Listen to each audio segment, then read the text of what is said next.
galerinha, estamos aqui em mais um episódio do Talk Taças, o último da segunda temporada, gente. 1 ano de Talk Taças, aê! E ano que vem a gente vai ter várias novidades, fiquem ligados. E se você ainda não assistiu todos os episódios da primeira e da segunda temporada, aproveita para maratonar, aproveita esse tempo aí de férias para maratonar. Mas hoje o nosso episódio é muito especial. É um brasileiro que mora fora. Então, não é uma atração internacional, é brasileiro mesmo, mas é um brasileiro apaixonado por vinho. Mas antes dele ser apaixonado por vinho, ele era apaixonado por outra coisa, eu já vou contar. Mas antes de eu contar, você já se inscreveu no canal? Já deu seu like? Manda esse vídeo para sua tia, manda para os seus amigos aprenderem um pouquinho de vinho. Vamos lá, ajuda a titia, deixa seu comentário, não esquece. Bom, hoje, o meu convidado, eu vou ler a apresentação dele, tá? Anderson Hernanes de Carvalho Andrade Lima, nascido em Recife em 29 de maio de 1985, foi um premiado jogador de futebol que passou por importantes times no Brasil e no mundo, chegando a vestir a poderosa camisa da seleção brasileira. Hernanes fez grande sucesso no São Paulo, onde adquiriu o apelido Profeta.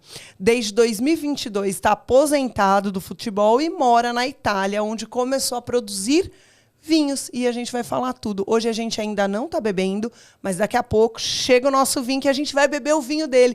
Eu estou aqui com o Profeta Hernanes.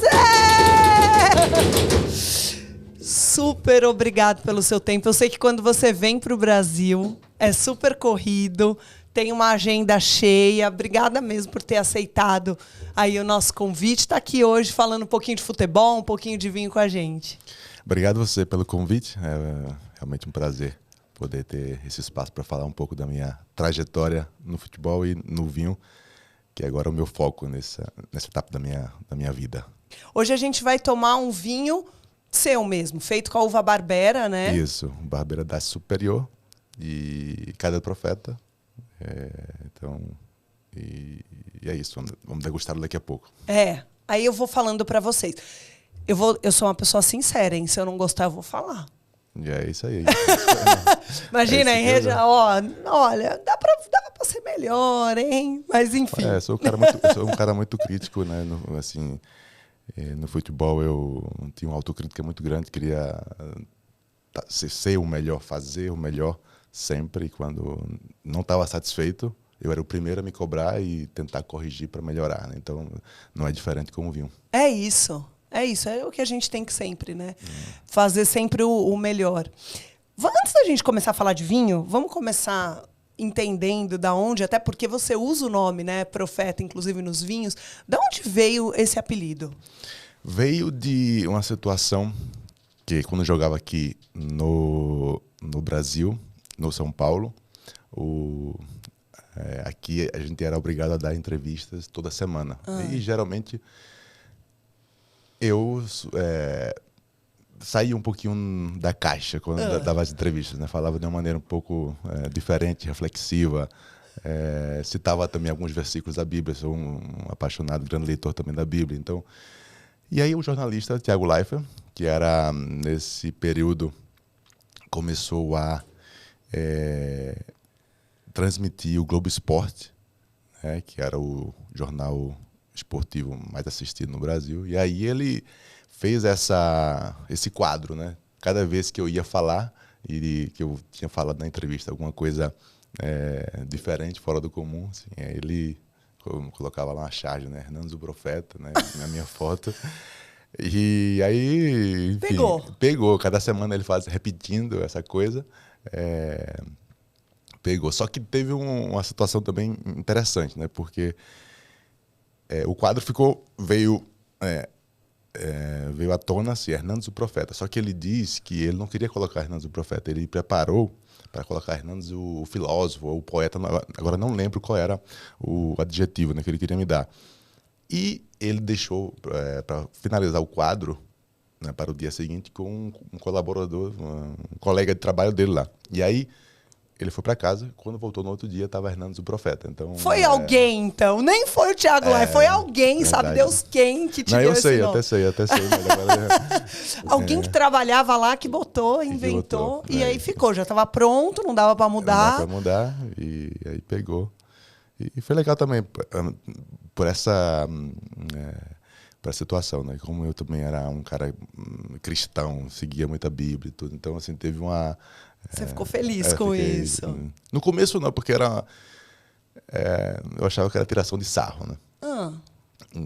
Aí, você achou que estavam te zoando? Estavam me zoando. E aí, enfim, depois me acostumei e adotei, né? Tanto é que cheguei na Itália, o pessoal já me chamava ele profeta. Eu falei, cara, assim, achava que era um desconhecido, assim que eu cheguei lá, né? Não sabia da repercussão no futebol, que o italiano era tão apaixonado por futebol, então foi muito legal. Já me chamavam de Il Profeta. E lá é profeta mesmo? Então? É igual. Ai, que demais. Então pegou deu tudo super. certo. Bom, quando a gente pensa em futebol... Eu, pelo menos, tá? Posso estar super errada. Até porque não sou uma pessoa muito, né? Não sou super inteirada de futebol. Mas quando eu penso em futebol, eu penso em samba, cerveja, uma caipirinha no máximo, né? Vinho, a gente tem visto alguns jogadores já, né, com rótulos ou, enfim, gostando, curtindo, mas a cultura ainda está bem ligada, está mais ligada aí a cerveja e caipirinha, que são bebidas muito mais populares aqui no Brasil, né, do que o vinho. Como é que surgiu? De onde veio o vinho? Como começou? Como é que foi? É bem interessante, porque eu, até os 25 anos, eu realmente... O vinho, para mim, era um mundo assim, desconhecido, completamente desconhecido. Não bebia, não sabia de quem bebia, não sabia nada, né? E tudo começou... Não bebia nada? Nada. Ou bebia cerveja, bebia outras coisas? Não, eu... Sim, quando eu tinha uns 10, 11 anos, eu tomei um porre uma vez, assim... E depois na ressaca lá eu falei, nunca mais eu bebo. E aí dos meus 11 anos, depois desse porre infantil, eu realmente não bebia nada, não tomava nada, né? Só água e suco de fruta. E quando eu cheguei na Itália, nos restaurantes, nas casas dos amigos onde ia, não se encontrava o suco de fruta que eu estava acostumado, né? Suco de maracujá, suco de cajá, suco de acerola. Imagina, eu sou de Recife, né? Então, eu era muito acostumado a tomar esses sucos frescos da fruta, né? E não se encontrava. Ou era água, ou era refrigerante. Ou aqueles sucos horrorosos, né? Industrializados. E teve um processo interessante, como eu te falei, que é completamente ignorante sobre vinho. Lá na Itália, assim, porque... comecei a ter contato em todo lugar que eu ia, sempre tinha um vinho.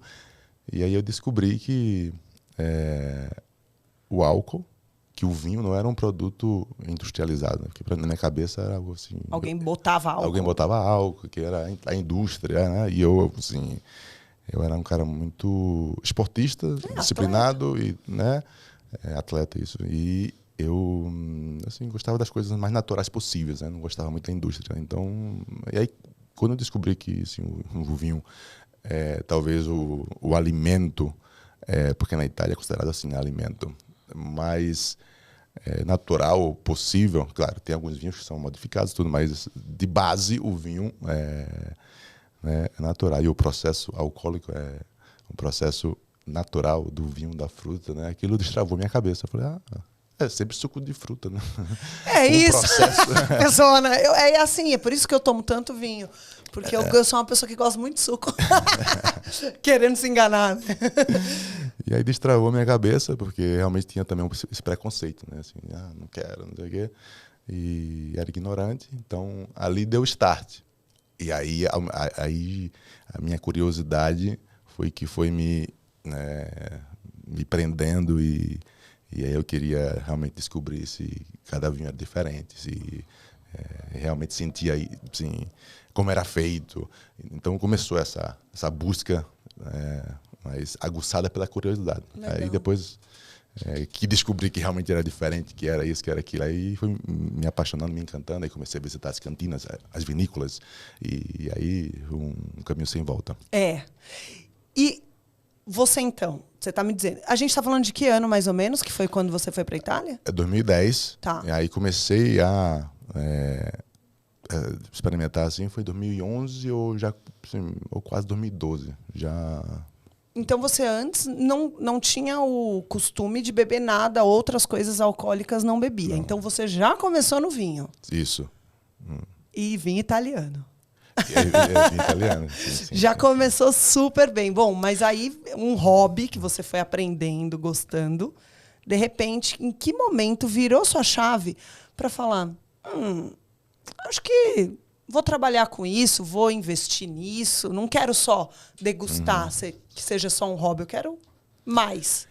Então, na verdade, foi interessante porque foi, como te falei, né, foi a minha sede de conhecer que acabei indo, de repente chego nelle Langhe, né, a terra do Barolo do Barbaresco. E aí quando eu me deparo com aquelas paisagens, eu falei, me encantei aquele lugar. E isso aí foi 2015, né? Então foram 3 anos aí de busca, de experimentar e tudo. E aí quando eu cheguei, né, no território, né, ali perto de Turino, né, que é um dos territórios mais importantes do vinho italiano, e aí me encantei com a região, com as paisagens. E eram 5 anos que estava na Itália. Falei, poxa, eu estou aqui 5 anos, não comprei nada ainda de imóvel, nada. Então eu falei, eu vou comprar uma casa aqui nessa região aqui, né? Mas queria uma casa, porque eu me encantei com a paisagem, né? Com lugar. Com lugar. Então eu queria uma casa com um pequeno jardim. E aí procurei idas e vindas, visitas, né, para ver. Eu encontrei esse lugar onde está hoje a Casa do Profeta, que já tinha propriedade, tinha casa que não estava, assim, era uma casa abandonada, mas tinha as parreiras, o parreiral já. E o cara já vinificava, sempre vinificou, uma história de vinificação dele, da família dele. E aí foi aí onde só que veio a ideia, né? Então a ideia de produzir o vinho surgiu assim, um pouco que por acaso, não era o meu foco, eu não queria comprar uma vinícola, eu queria comprar uma casa com um pequeno jardim. E o jardim era de 5,5 hectares. Desculpa. Eu queria uma casa com um pequeno jardim, 5 hectares. Não, desculpa, mas um jardinzinho, viu? Ele é modesto, a pessoa é bem modesta. Mas esse é o ponto, que eu não estava procurando. Que apareceu, foi uma oportunidade. Apareceu a casa. Quando eu cheguei na casa, a casa fica numa posição muito em cima da colina, né? Eu vi fotos, fiquei babando. Ainda a casa que está no site é aquela. Isso.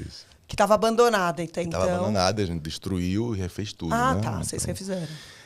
E aí foi isso, né? Eu não estava procurando, né, um jardim grande assim, mas a casa era na posição porque eu pensava, né? Eu vou comprar uma casa aqui, mas eu sou brasileiro, eu estou jogando ainda. Depois vai que eu vá para o Brasil e tudo.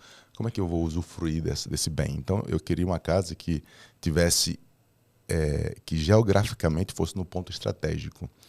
Então eu estou a 1h30 do aeroporto de Malpensa, que é o aeroporto internacional de Milão. Então eu falei assim, pô, se eu estiver em São Paulo, se eu estiver no Brasil, na China, Estados Unidos, onde eu estiver, eu estou a 11 horas de voo e mais 1h30 de carro. Então essa foi a minha conta, né? Então, e tinha a paisagem que era aquilo que me atraiu. Então, dava para você passar férias, né? Se fosse o caso. Isso. Tipo, posso morar em qualquer lugar do mundo e vou continuar usando aqui a propriedade.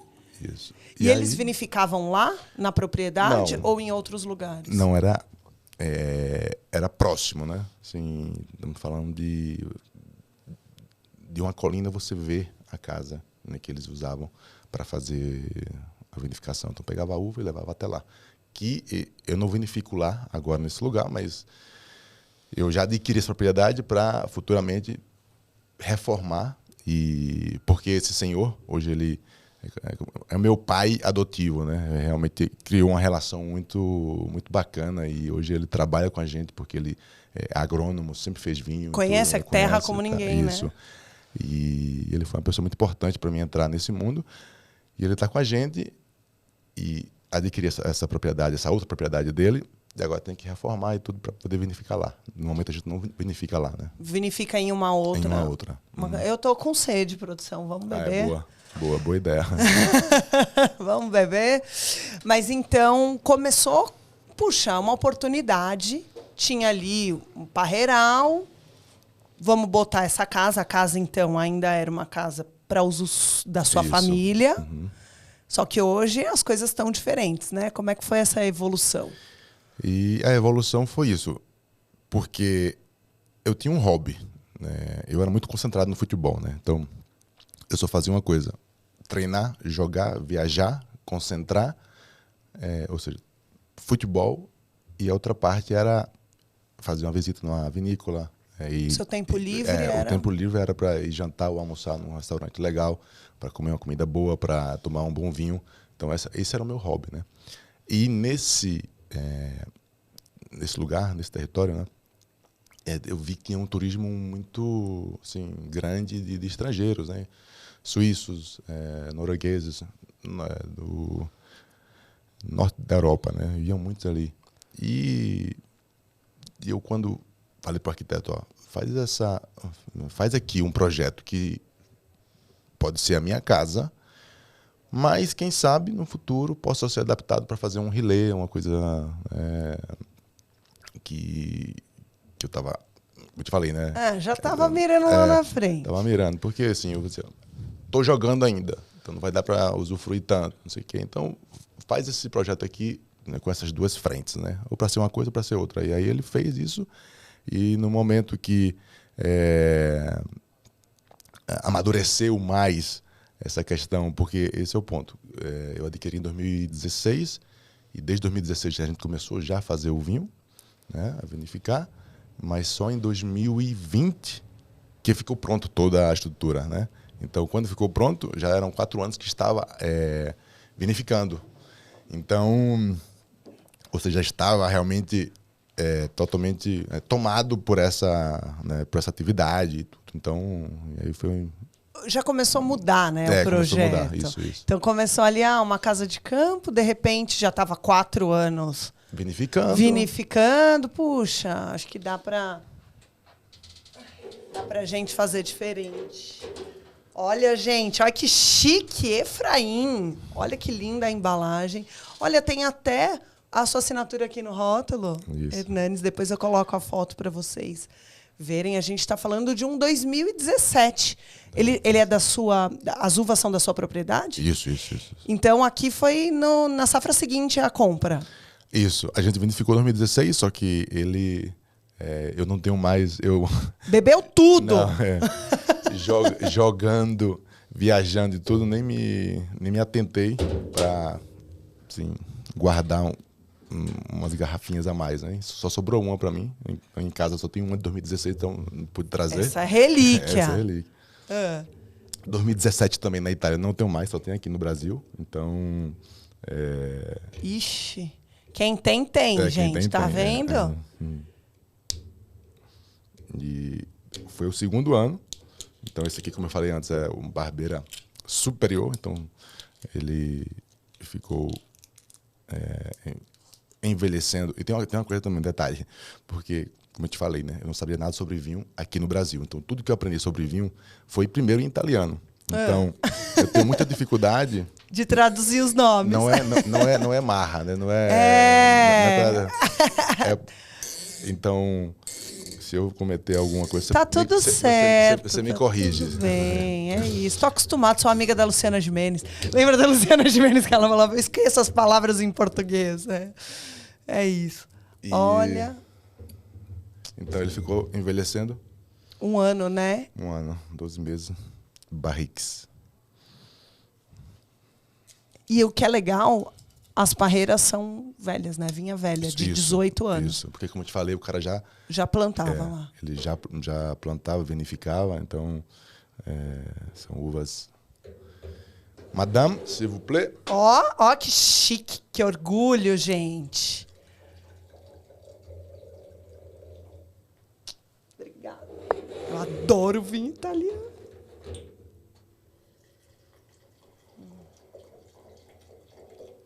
Tem cheiro de vinho italiano. Gente, olha, Itália. E eu sou uma grande fã da Toscana, né? Mas, desculpa, é claro que o Piemonte tem o seu lugar. Ai, eu tive que provar, gente, que falta de educação, a gente nem brindou. Ai, que delícia. Você viu a cara do Brasil? Você acha? Sabe por quê? A pessoa gorda já está pensando no quê? Nas harmonizações. Eu já estou pensando o que a gente pode comer com esse vinho. Tem cara de molho, porque a gente usa bastante, né? A gente tem uma interferência muito grande da culinária italiana. Então, aquele almoço de domingo fácil, que você põe uma macarronada com molho vermelho, perfeito. Ele tem bastante acidez. A barbeira... Tanino delicado. Nossa, Saúde. Saúde. Gente, que delícia de vinho. Ai. Bom, tem a venda aqui no Brasil? Sim. Depois a gente vai passar todos os canais e tudo. Além de Barbera, o que vocês produzem lá? São só uvas autóctonas. Eu até pensei, depois acho que vamos falar sobre isso, as minhas preferências, os meus gostos. Apesar de pensar, de plantar, né, as viníferas internacionais, mas eu falei assim, não, eu vou ficar jogar em casa, né? Então são apenas videiras autóctonas, que é o Grignolino, que é o Bracchetto. São 4, né, na verdade. É o Barbera que a gente faz o superior e eu faço o Barbera que é só em aço inox. Tá. Que é o Barbera base. Que é um Barbera mais jovem, Isso. mais fresco. Isso. Deve ser. É legal também. É outra proposta de vinho. Outra proposta. Esse já é um vinho que consegue evoluir um pouco melhor. Isso. Mas, como você falou, né, a Barbera era conhecida pela sua acidez marcante, né? Então ele consegue envelhecer até bem. Então até a Barbera base, que faz só aço inox, hoje no restaurante, porque também... Hoje eu sou o sommelier do restaurante, porque lá na propriedade... Olha que chique, gente! Vocês vão pra lá passear e é atendido pelo... E eu tô servindo o Barbera 2018, né? Tá, porque os 17 estão todos aqui com a gente. Então... Você tava falando das 4 uvas que você tem lá. Barbera, para esses 2 rótulos. Para esses 2 rótulos. O Grignolino e o Bracchetto, porque a gente faz o vinho de sobremesa. Então são só essas 3? 3 uvas. Tá, 3 uvas, então 4 3... vinhos. Tá, porque o Barbera você faz 2 vinhos. Isso. Entendi. Bom, quem não sabe, Barbera é, como ele disse, autóctone, essa palavra difícil, significa que ela é daquela região. Claro, a gente encontra barberas em outros lugares, mas ali é a melhor expressão, porque ela é dali.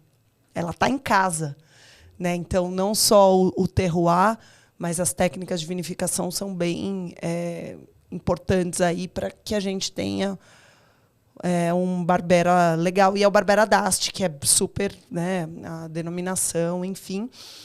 Mas o Piemonte tem...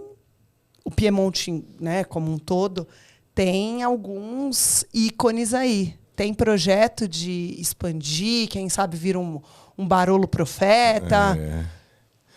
Esse eu vou dizer que é aquele desejo que não é um objetivo ainda, né? É um desejo, quem sabe um dia, né? Ainda está no campo dos sonhos. Porque esse ano eu plantei Nebbiolo. Eu plantei Nebbiolo, só que eu estou fora da região. Da área, tá bom. Então eu não vai poder ser muita coisa, mas não vai ser um Barolo. Não vai ser um Barolo nem barbaresco. Então, enfim, estando ali perto, é bem simples, né, disso acontecer. Simples entre aspas, né? Bem mais simples, muito mais simples que para mim. Sim. Eu tô a milhares de quilômetros. Então, enfim, é um desejo que não é ainda um objetivo, é algo, é um sonho. Quem sabe um dia. O que é que você está plantando de diferente agora? Nebbiolo e Timoraço, que é uma uva branca, porque eu não tenho branco ainda, né? E branco é muito a cara, né, do Brasil. Sim. Apesar que o Brasil consome muito mais tinto, mas, enfim. Brasil aqui, calor, eu lá amo também. branco, assim, eu também amo branco, né? Então vamos falar do que você ama. O que você ama? O que você gosta? O que você bebe? Chardonnay, Tá. Pinot Noir e Nebbiolo. Nebbiolo que eu falo da uva, né? Nas suas expressões. O Nebbiolo, Lagnebiolo, Nebbiolo em suas denominações, Barbaresco e Barolo, né? Assim, a uva, Nebbiolo em si, assim, as três preferidas que eu... E você gosto. toma da onde? O que tem na sua adega? A minha adega ela se mistura um pouco com a adega do restaurante, né? Então, é muito legal isso porque eu sendo sommelier, então a gente tem serviço em taças, então geralmente sobra uma coisinha, isso. Você faz esse esforço, né? Faço esforço, né? De tomar. Então, e eu tenho um pouco de tudo, né? Não tenho ainda do Brasil. Eu vou levar agora quando eu estiver indo. Toma vergonha. Vou visitar também uma cantina no Brasil que eu não visitei. Eu vou aproveitar a semana que vem. Vou fazer um passeio, visitar a cantina, boa. porque ainda não tive tempo para me dedicar a essa visita, né? Aqui do Brasil e também, enfim, aqui na América do Sul. Conheço pouco. Então, na adega do restaurante já tem da Argentina, né? Nossos rivais. E, enfim, tem muita França, porque é uma região, um país que ama os vinhos. E tem Israel, tem Líbano, tem umas coisas diferentes. Mundo, diferente. Geórgia, né, o berço, Armênia também.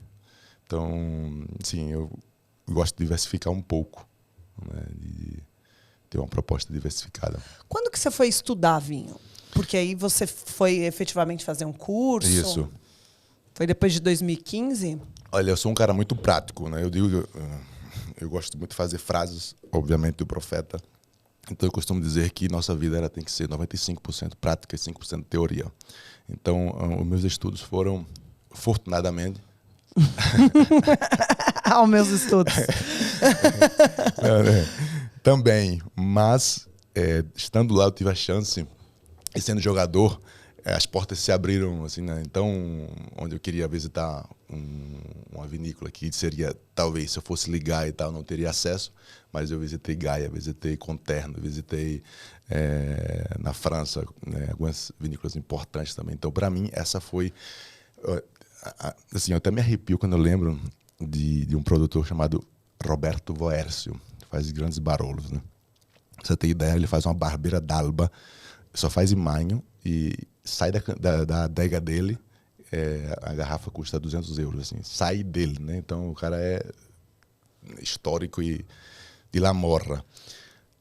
E, né, tendo a oportunidade de ter contato com esses caras, e o cara me contando assim os segredos, né? Por que o vinho dele é diferente, por que ele cobra esse preço e tal.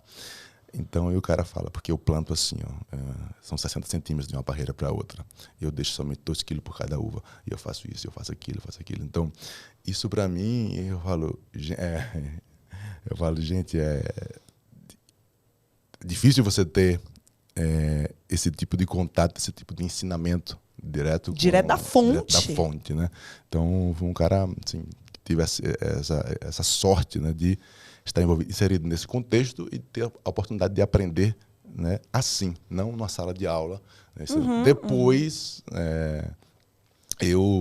como eu quis depois trabalhar num restaurante como sommelier e tal, então eu fiz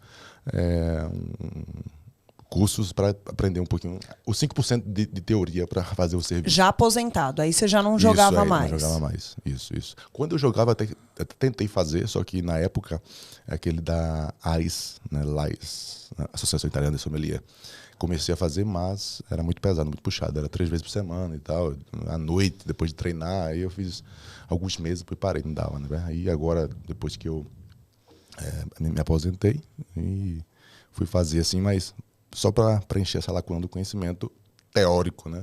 Porque a prática foi muito legal, né? De visitar, de aprender, de ouvir e de entender Então, essa foi o meu estudo. Com certeza. É completamente diferente, né? A gente tá lá, vê, olha o sol, prova a uva, fala, pô, tá.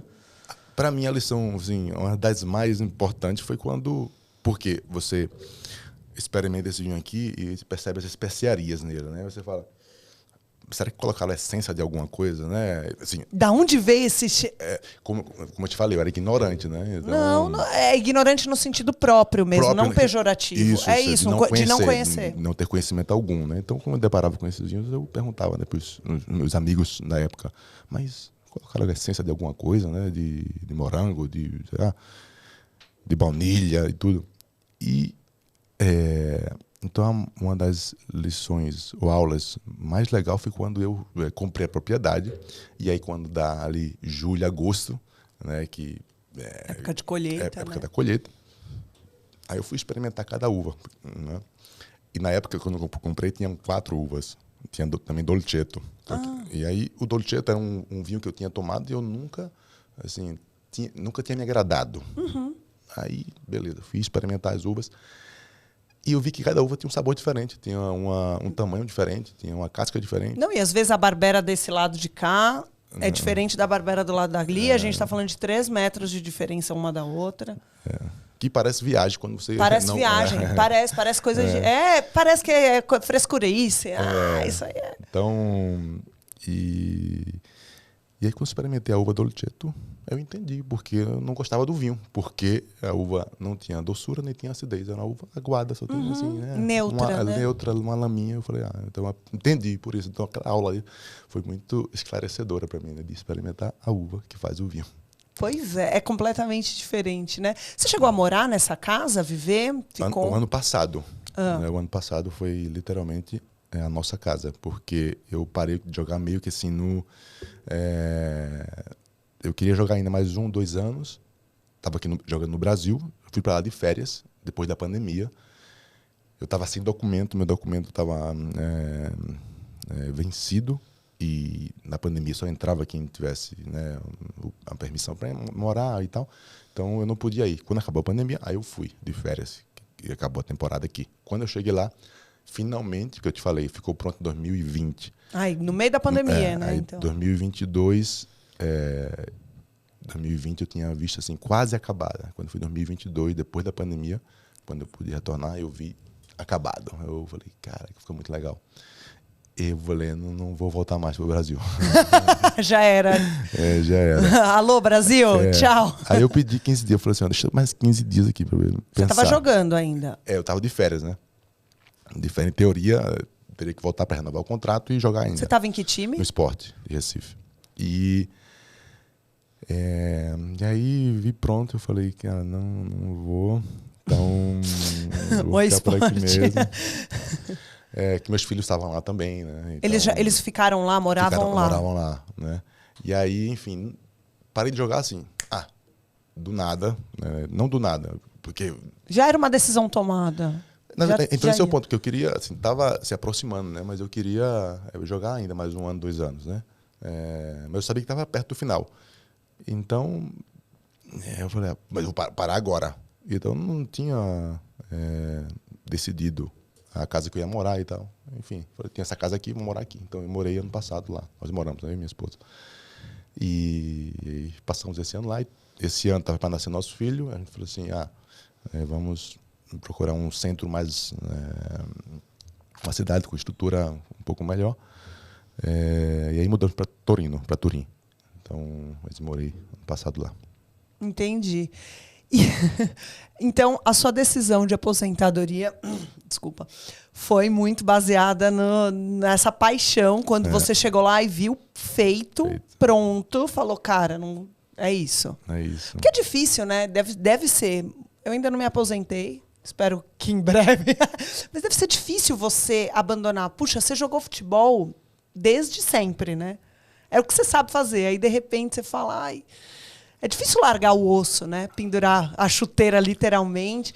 Mas aí foi, então, movido por essa paixão, não só pelo lugar, mas também aí pelo vinho. Então, mas, na verdade, para mim não foi difícil. Porque eu também sou um cara muito... assim, eu tudo ou nada, né? Quando eu me dedico a fazer uma coisa, eu realmente me entrego sem reservas, né? Então o futebol foi assim, eu me entreguei literalmente e era muito legal porque eu tinha um retorno, um resultado proporcional à minha entrega. E aí quando eu comecei a sentir que o resultado que eu obtinha não estava voltando mais, só me entregava, não recebia de novo, assim. Não falo nem no nível econômico e financeiro, estou falando no nível de resultado, do prazer de jogar e ver as coisas acontecendo e ser útil dentro de campo. Então, aí eu comecei a não tá mais legal. E aí, quando eu me deparei com essa nova situação, eu falei, não volto mais para o Brasil. Porque você vê, porque é legal isso, porque tudo na minha vida é step by step, né? Assim, passo a passo. Passo a passo, paulatinamente, aos poucos. Tanto é que quando eu comecei comigo, agora fazendo parênteses, né? Assim que comecei, eu comprei aquela adeguinha de 25 garrafas, né? Aí depois encheu, eu falei, não preciso de mais. Aí eu comprei aquela de 250. Aí depois, de 25 a 250, ele já deu um up de 10. Mas... Aí depois, quando acabou o espaço ali, eu falei, vou comprar o vinhedo, né? Nossa! Então, mas foi paulatinamente. Olha, eu já tô no vinhedo então agora, hein? Já não dá mais, vou ter que ir pro vinhedo. Então a decisão foi, não volto pro Brasil. Se eu encontrar uma coisa aqui na Itália, eu jogo ainda. Se eu não encontrar, eu paro. Aí não voltei pro Brasil, fiquei lá, procurei alguma coisa por lá, não encontrei, parei. Então assim, tudo muito passo a passo, né? Entendi. Mas não foi difícil. Não. É isso. Já deu o que tinha que dar. É isso. Muito bom. É legal você falar isso, né? Porque eu imagino que deva ser complicado você ter essa maturidade de falar, cara, já foi, eu já não entrego mais, já não sou mais tão importante. Por que eu vou ficar aqui, né, só me desgastando? A gente sabe que a vida de atleta também, ela vai no talo, né? Vai no talo. Então você fica fisicamente sendo estimulado fisicamente no máximo que aguenta, tanto que não à toa tantos atletas se lesionam, né? Com qualquer coisinha, vai dar uma corridinha aí, joelho, porque o corpo não aguenta, o corpo é uma máquina. Então é muito desgastante. O povo acha que é só ir lá no domingo bater uma bola. Não, você treina todo dia, joga, tem que concentrar. Você é um atleta, você não pode sair, beber, ir pra balada. Tem vários que vão, né? Mas aí a gente vê os resultados em campo, que aí não entrega mais. Então, é uma entrega muito intensa durante isso. E aí, não tá vendo mais. E tanto é que é legal porque eu sou um cara também, como eu te falei, de prático, né? Eu gosto de testar as coisas. Eu estava no São Paulo, estava dando meu máximo ali e não jogava, né? Ficava no banco e dando meu máximo. Eu sempre fui um cara que, né, respeitei muito as decisões dos treinadores. Eu falei assim, eu vou convencer o cara que eu tenho condição de jogar, né? E aí passava o tempo, não jogava. Aí entrava de vez em quando. Aí eu cheguei pro presidente e falei assim, não dá mais, vamos encontrar aqui uma situação para rescindir o contrato, porque eu quero me testar, eu quero ver se não dá mais aqui ou se não dá mais em outro lugar também. Então, eu abri mão do salário que eu recebi e tudo para me testar, né? E aí fui pro esporte. Foram assim, meses muito legais na minha terra, na minha cidade. Só que dentro de campo, assim, não consegui entregar o mesmo resultado. Então, aí, ou seja, foi o meu teste. E aí, quando depois eu cheguei lá, e aí, enfim. Então, foi legal isso, né? Porque eu provei para mim mesmo, né? Assim, não foi um achismo, não. Vou lá, eu acho que eu consigo, então deixa eu testar. E testei e vi que não dava mais. E hoje, no vinho, você fica mais na retaguarda, ali na parte administrativa? Ou você dá pitaco no vinhedo, dá pitaco... não, olha, acho que ele precisa de mais tempo em madeira, vamos tentar, vamos pensar, essa Nebbiolo aqui, vamos fazer um negócio diferente, já que não vai ser Barolo, vamos pensar fora... Qual a sua participação nesse projeto?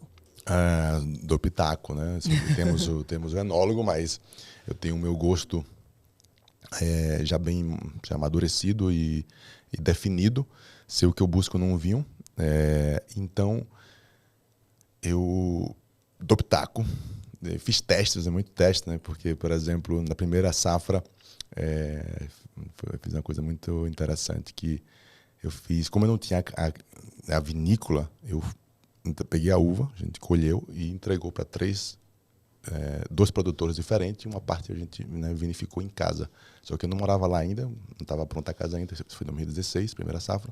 E com o Enzo, né, que eu te falei que esse cara, o meu pai adotivo, a gente pegou as caixas de uva e levou para Turim. Aí no terraço lá de casa, a gente foi e vinificou uma parte do vinho, né? Que eu, assim, era uma uva que eu não conhecia. Quando eu cheguei lá, eu não conhecia. Tipo, na sua casa real? Real. Sem estrutura? Sem estrutura. Não, eu comprei uns tanquinhos. Um tanque. Depois comprei também aquela máquina, em italiano chama Pigia di Raspatricio, né? Que é aquela máquina que você coloca a uva e ela tira o engaço. Depois, É a né? Desengaçadora. Desengaçadora. Então, comprei isso tudo, assim, na sua garagem. Proporções pequenas, e fizemos o vinho ali. E foi muito legal, uma experiência bem bacana. Tenho até hoje as garrafas em casa, dei umas 100 garrafas. Deu alguma coisa que preste? Assim, outro dia foi lá, Ceretto, né?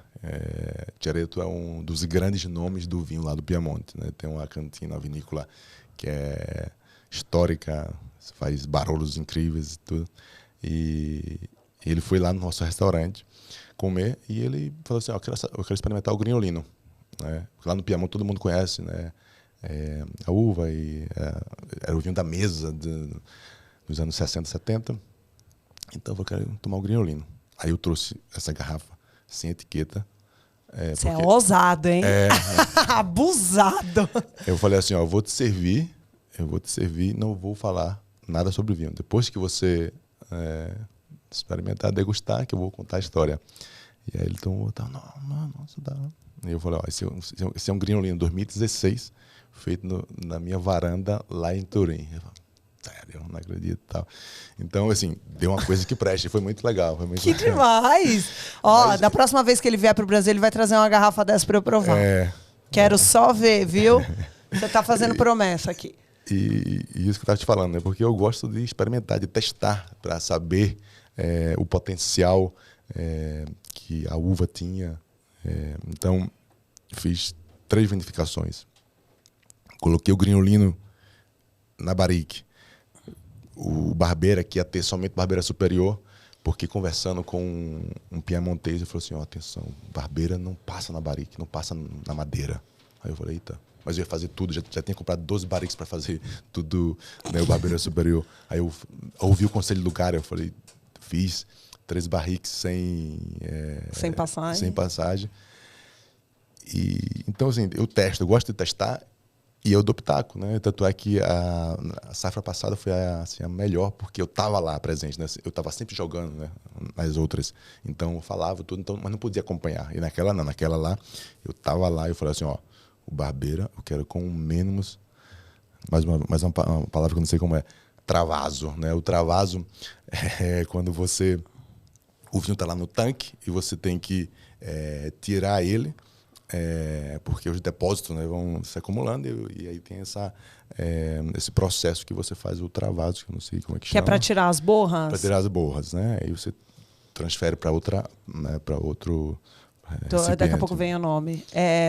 Tem a trasfega mesmo, que chama a trasfega, que você faz essa passagem para outro tanque para tirar. Isso, mas então, tem o nome do processo, né, de tirar. Você está, na verdade, é um início de filtragem. Você já está começando a fazer. Então. Mas não é filtragem. Não é a filtragem é final. Porque eu falei porque eu falei para ele, eu quero com menos travaso possível. O vinho tem que ficar o mais parado possível. Eu acho que deve ser trasfega. Então. Eu não quero que você mexa muito nele. Eu quero que ele fique parado. Eu não quero clarificação. Eu não quero filtragem.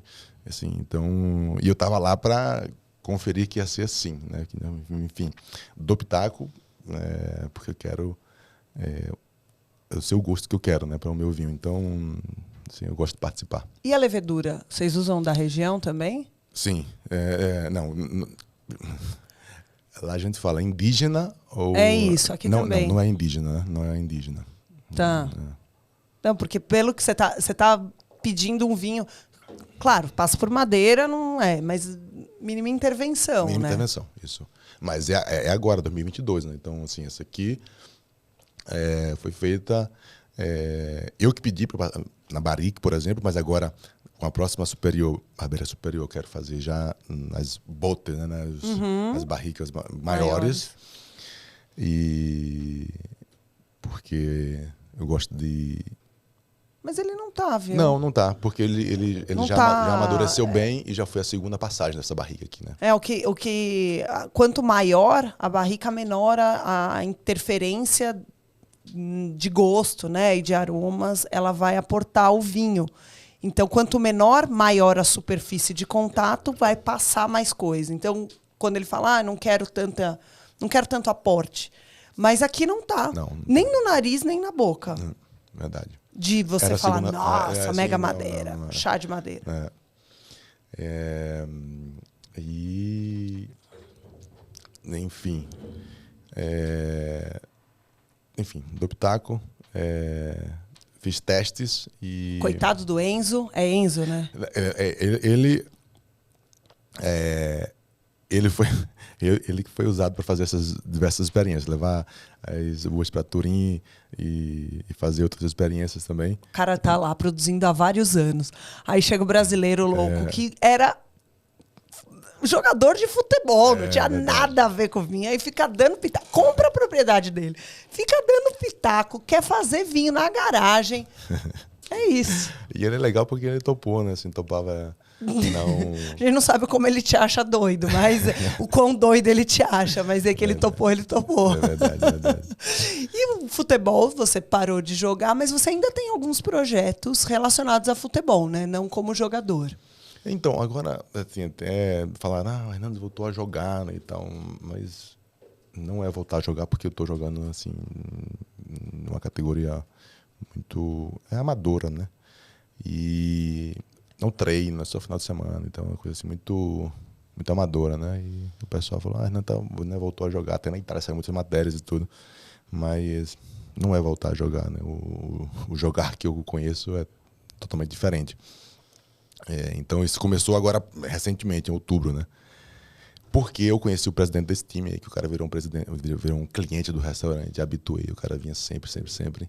E aí fui me convidando, fui me convencendo, não sei o que e tal. Aí fui lá jogar uma vez, aí me divertia, mesmo sem treinar, mesmo sem estar em forma, conseguia me divertir e tal. E aí eu, né, aceitei jogar esse campeonato amador. Então, tem um projeto que apenas, né, começou, jogando amadoramente, né, assim, futebol amador lá. E fiz o curso de treinador em julho, o FAB. Então, peguei a licença para ser treinador. Fiz um projeto também, levei um intercâmbio com meninos aqui do Brasil. Ai, que demais. Que foi muito legal, foi a minha primeira experiência, assim, treinando e ensinando a molecada e garotada, 13, 14, 15 anos. Foi realmente uma experiência muito legal. Então, sim, futebol, estou envolvido de alguma forma. Foi um período? Eles ficaram um período e voltaram. Eles não são jogadores de base, nada? Não. Eles são adolescentes que gostam de jogar futebol. E jogam aqui no Brasil, né, em seus times e tudo. E foi fazer um intercâmbio, né? Fizemos um torneio, né? Treinamos uma semana de assim, um intensivão, né? Vamos supor, né? Podemos colocar assim, foi um intensivo, uma imersão, uma semana de treinos. E depois teve o torneio no final. É muito legal, porque você tem uma experiência profissional e em vários lugares. Então você consegue passar isso para a garotada. É verdade. Você jogou em vários lugares. Tenho certeza que tem uma parte que, claro, é igual, mas que é diferente jogar, né? A mentalidade muda muito, né? Só deixa a gente pensar. A percepção que é muito legal. Como a cultura ela é tão forte que ela interfere em teu modo de pensar e, consequentemente, em cada atividade que vai ser feita naquele país, né? Naquela cidade. Então, o Brasil joga futebol de um jeito porque a cultura do Brasil é assim. A Juventus é daquele jeito, com aquela mentalidade, porque está inserida no Piemonte. E o piemontês ele tem essa cultura assim. Em Roma, você encontra dois times que são diferentes, porque Roma a cultura é diferente. Então, na China, você vai na China, joguei na China também, e aí você vê como a cultura dita o modo que os caras jogam, né? Então, é muito legal essa experiência, porque você consegue ter percepções que jogando só que você não sabe, né? E aí no Brasil a gente vai jogar e a gente só pensa no ataque, vamos fazer gol, vamos driblar, vamos sei o quê.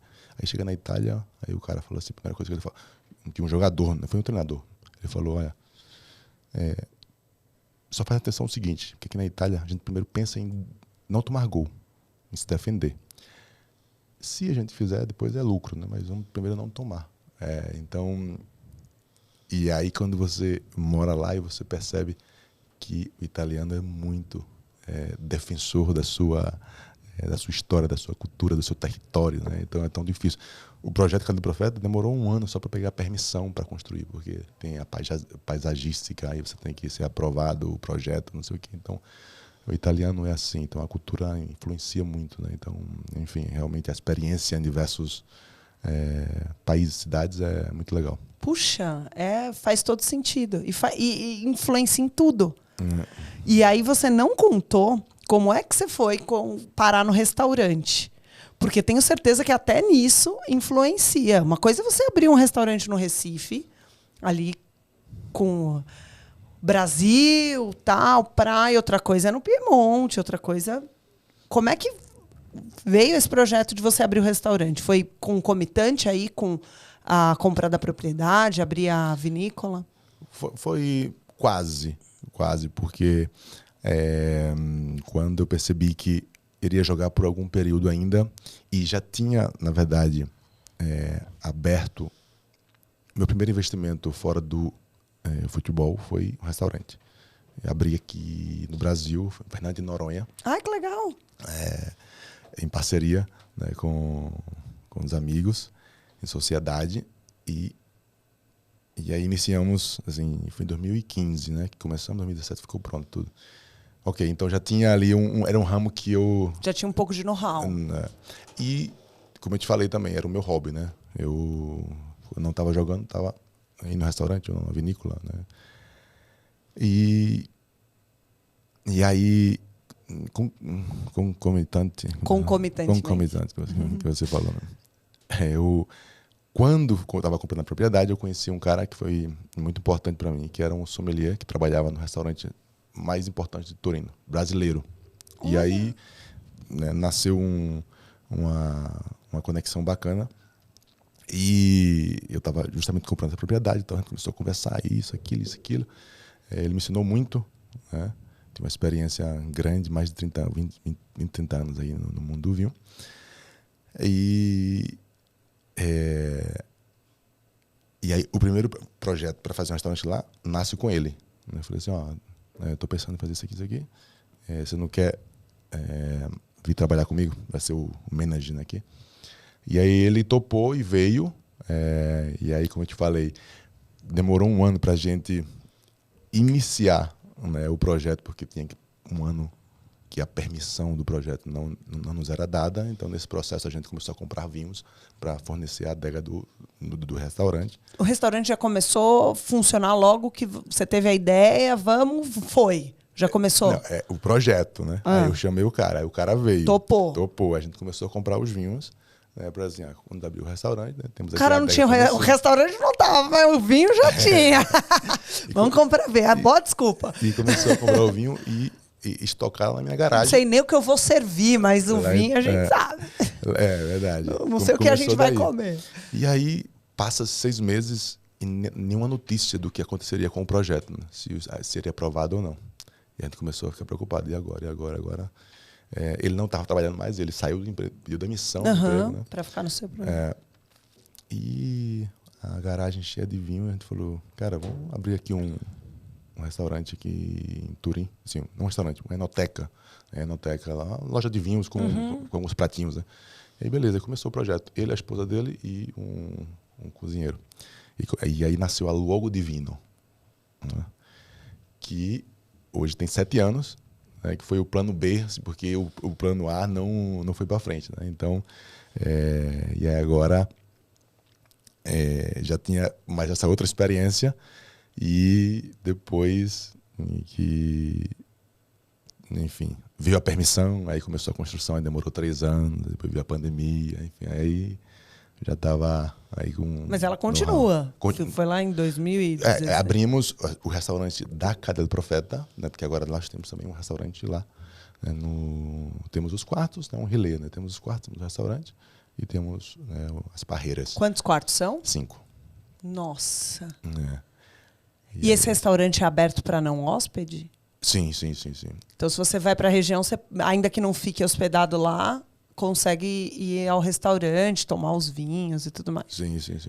E aí, como você perguntou, né, como eu fui parar no restaurante, é isso, né? Porque já tinha uma experiência aqui no Brasil, já tinha essa adaptação desse plano lá em Turim. Então, era uma coisa, era o meu hobby, aquilo que eu gostava. E aí, hoje, você tá... O restaurante que você disse que trabalha isso. É o da propriedade? Da propriedade, né? Da Cadeia do Profeta. Então, foi mais um processo também, né? Você tem 5 filhos. Bom, um não conta porque ele ainda é um bebê, então não tá falando, não vai mostrar. Mas algum deles já mostra interesse pelos negócios de vinho, de restaurante, gastronomia, por esse meio? Assim, interesse de querer aprender a trabalhar, não. Apesar que agora o mais velho até começou a fazer algumas experiências nesse restaurante de Turim, que é o Logo Divino. Ele começou a ter algumas experiências. Mas fazendo comida? Cozinhando? Preparando, né? Preparando, ajudando o chefe. Então, eles são, assim, todos muito... são todos muito... como é que fala? Com um paladar já muito aguçado, né? Gostam de coisas boas, né? Então... todos, enfim, é interessante porque esse mais velho, ele sempre foi muito ligado, né, sempre ia no restaurante comigo, sempre sabia assim, distinguir as coisas, os aromas, tudo. E ele gostava, assim, eu também conheci, lá no Piemonte, eu conheci as trufas, né, trufas brancas sobretudo. Meu sonho é ir caçar trufa com o cachorro. Uma experiência marcante incrível, também, né? incrível. E ele era o único que gostava, né? Agora, todos os 4 gostam, né? Então, quando a gente vai no restaurante, agora ficou... Caro, né? Ficou caro. Ficou bem caro, né? Tem que vender bastante vinho para pagar a trufa da criançada. Então, assim, ou seja, para dizer que eles interessaram em trabalhar, não, mas comer... Mas já tem um começo, né? A tão, gente não sabe. E futebol, nenhum? Não, porque são homem, mulher, macho, fêmea. Macho, fêmea. São 2 casais. Isso, então, o mais velho ele jogava até uns 10, ali, 11 anos, ele gostava, jogava. Mas era aquela coisa que tu falou, né? Aquele jogar do domingo, de aparecer para as fotos. E, bater bola. Bater bola. E depois ele um pouco largou, né? Também é uma pressão, né? Você ser filho. Pensa, já começa com pressão, porque todo mundo já olha... É melhor ele ir pro vinho mesmo. Mas eu falo, né, que eu fui jogador... assim, divido opiniões, né, mas eu não acredito no talento, né? Então, e eu fui jogador, assim, de teimosia mesmo, né? de vontade, de muita força de vontade, né? E meus filhos, eles têm assim, uma genética, claro, né? Parecida com a minha, mas não diria que têm as aptidões para, enfim, para jogar futebol. Teria que ter tanta vontade quanto eu tive, né? Então eu seria seguir. Como assim você não acredita em talento? Você acha que é realmente um processo? Você pode se tornar um jogador de sucesso treinando, se dedicando? Não precisa ter, sei lá, alguma coisa ali que a gente vê, né? Criancinha pega na bola e fala, putz, pega diferente. Não precisa ter esse pega diferente. Qualquer um consegue. Precisa, mas assim, não é que, sei lá, O cara nasceu com essa coisa. Ele desenvolveu pela sua abordagem com a bola. Não bastaria o talento, ele tem que aprimorar isso. Assim, tem algumas predisposições, porque no sentido de um cara de talvez 1,50 m, 1,60 m para jogar basquete ia ser difícil. Então o cara tem que ter algumas características físicas, algumas aptidões naturais. Mas isso não basta, né? Isso não basta. Então, e para jogar futebol, assim, além de valências técnicas, requer também uma valência física muito importante, né? Então, tanto é que eu fui ser profissional com 20 anos, né? Então demorei muito, porque fisicamente eu era assim, lento, não era rápido, então eu tinha que fazer tudo de cabeça, tudo, pensar antes, me preparar antes, me concentrar muito. Então você teve que desenvolver mentalmente para compensar, né, essa, enfim, falta de valência, né, para as aptidões físicas. Então, e o mais novo, né, ele nunca se interessou, né, nunca se interessou mesmo por futebol. E agora o bebezinho tem 11 meses, e eu falo, é muito bonitinho para ser jogador, né? Assim. Ué, olha o Beckham aí! É muito bonitinho para ser jogador, não vai prestar, não. São as exceções que confirmam. Mas não é uma verdade absoluta. Beckham tá aí para provar que não. Quem sabe aí, ó. Mas vem aí enfim, eu não... O que eles escolheram está escolhido. Eu não forço, nem digo não, nem assim. O que eles escolheram, eu vou apoiar. Porque esse é o ponto. Eu não acredito em talento. Eu acredito em 2 dons que todo ser humano nasce. Alguns com um pouco mais, outros com um pouco menos. Que é o dom da vida, porque a gente não faz nada, a gente não pensa, é uma coisa involuntária. Então, para mim, isso que é dom, é um presente. Você não pagou, você não pensa, você só tem. Então, né, a vida e a capacidade de aprender. A gente pode aprender, né?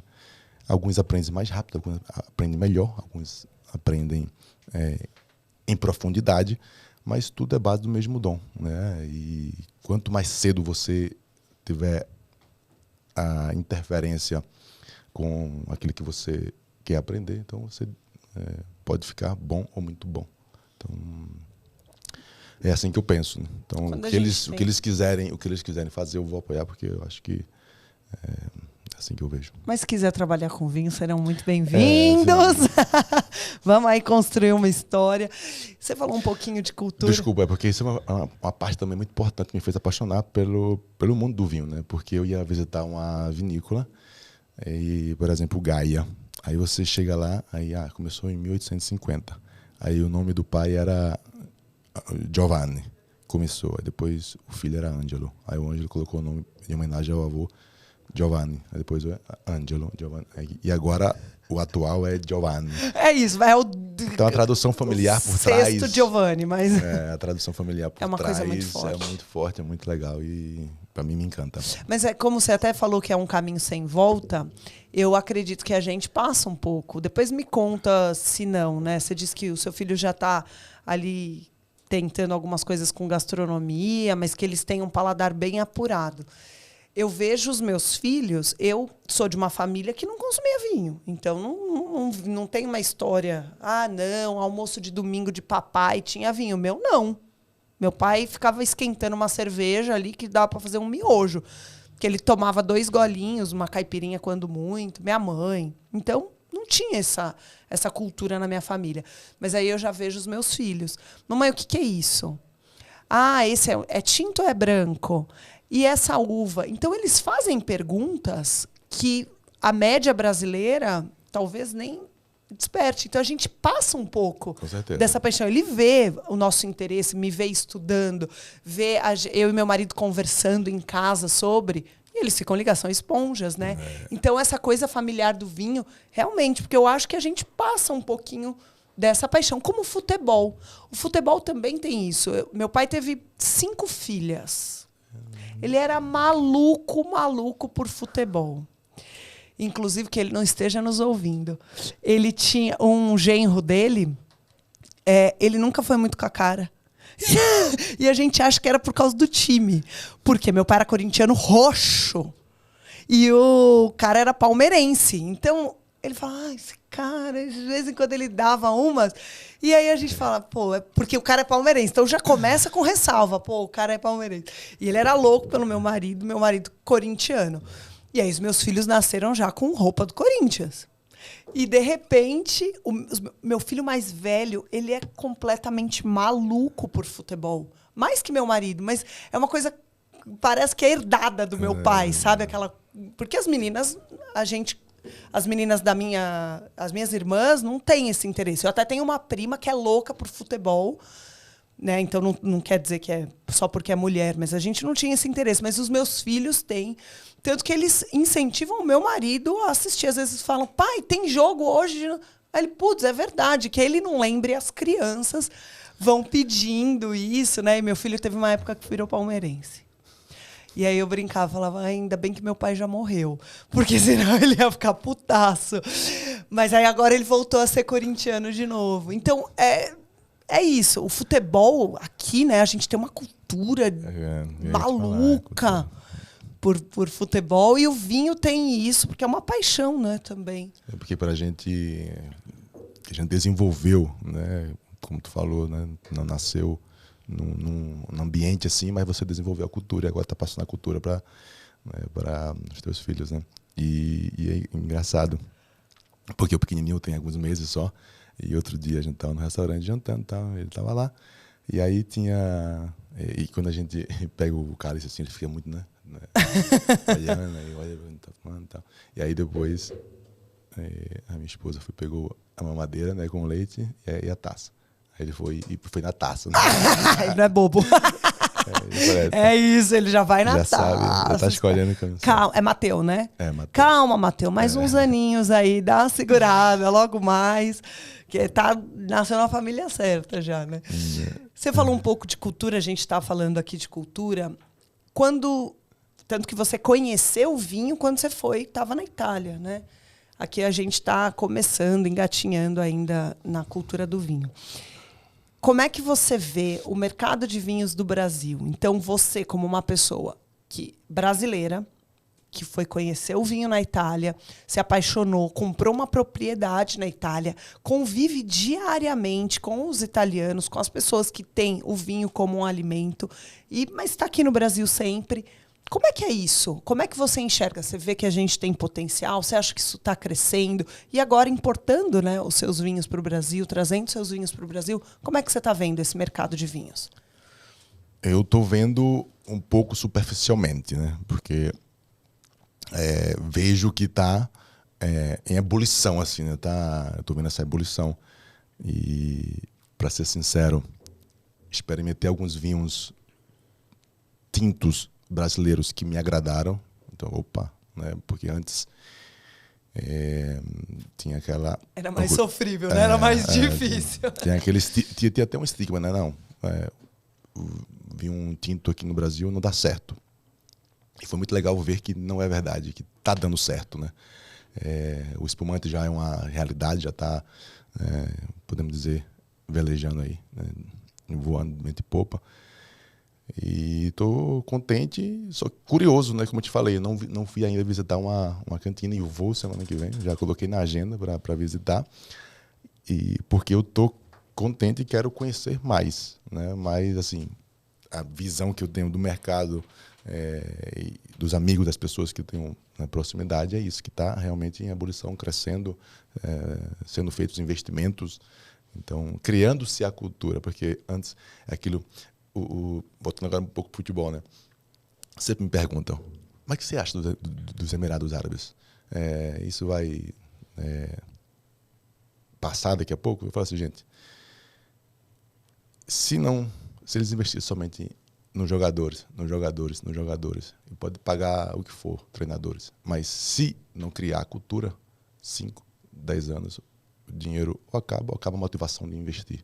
Porque é a cultura que sustenta qualquer coisa. Sempre foi a cultura que realizou coisas grandes no planeta Terra, né? Então, se não criar a base, que é a cultura, o negócio não vai para frente. Pode ser uma ebulição e depois ela vai se apagar. Então, acho que estou vendo que está se criando a cultura está começando a pegar.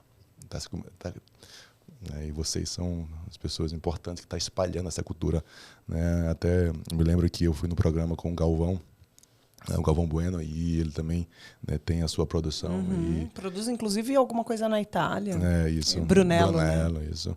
E eu falei para ele, né, assim, que é legal que nós não somos concorrentes, nós estamos trabalhando junto em prol da mesma coisa, né? Que é isso, é construir essa cultura, de passar essa cultura tão antiga quanto o homem, tão bonita, e de valores especiais, porque eu, antes de ter abordagem com o vinho, assim, o alimento para mim era algo que eu não dava muita importância, né? A comida em si. Mas o fato de você conhecer o vinho e para você degustar, claro, você pode tomar de qualquer maneira, mas você vai aprendendo, né? Uma coisa é você beber, simplesmente, outra é degustar, né? E você vai aprendendo, né? Ver as diferenças de cores, de aromas, de sabores, e você não pode chegar e colocar para dentro sem um mínimo de reflexão. E aí, e essa mentalidade que você vai adquirindo, você vai incorporando para as outras coisas também, né? O alimento, o prato chega agora, eu experimento, falo, mas que é isso? Aí como uma coisa, isso aqui é o quê? E antes eu não tinha essa percepção, né? Então, ou seja, é uma cultura muito legal, muito bacana. Aí você já vira igual eu, né? Isso aqui ia ficar perfeito com um chardonnayzinho americano, barricado. Esse aqui. A gente vai criando essas, né? Vira automatismo, né? E você veio atleta, não bebia, e hoje, com que periodicidade você bebe? No restaurante você fica lá todos os dias? Como que é? Não, o restaurante funciona de quinta a domingo. Tá bom, então... Eu vou te fazer uma pergunta em cima da sua pergunta, para responder a minha pergunta. Com que periodicidade você come? Muito mais do que eu deveria. A mesma resposta também. Não, brincadeira. Todo dia, então? Porque só quando, como eu te falei, né? Eu tô indo agora jogar aos domingos. E aí, no almoço ali, eu procuro não tomar, né? Não beber. Porque para mim o vinho... E esse é um ponto também, né? Que quando eu jogava, porque eu sabia que a cultura do brasileiro, do Brasil, é ainda que vinho é uma bebida. Quando você bebe, como se fosse uma coisa, não sei, mas... Um evento, Um evento, é isso. E para mim não é um evento, para mim é parte da refeição. Então, só quando eu estou ou muito ocupado, por exemplo, eu sair daqui e tenho outras coisas para fazer, eu não vou conseguir almoçar, eu vou comer uma coisa. Aí eu não vou tomar. Mas à noite, quando eu for jantar, eu vou tomar. Então, assim, um almoço e um jantar sem uma taça de vinho, para mim não é uma refeição completa. Olha! Então... só tomo em casos especiais. Quando eu não tomo, aí é um evento. É isso. E principalmente agora, né, trabalhando, é tudo fazendo testes. Deixa eu provar esse vinho. Mas, não, agora falando sério, uma coisa...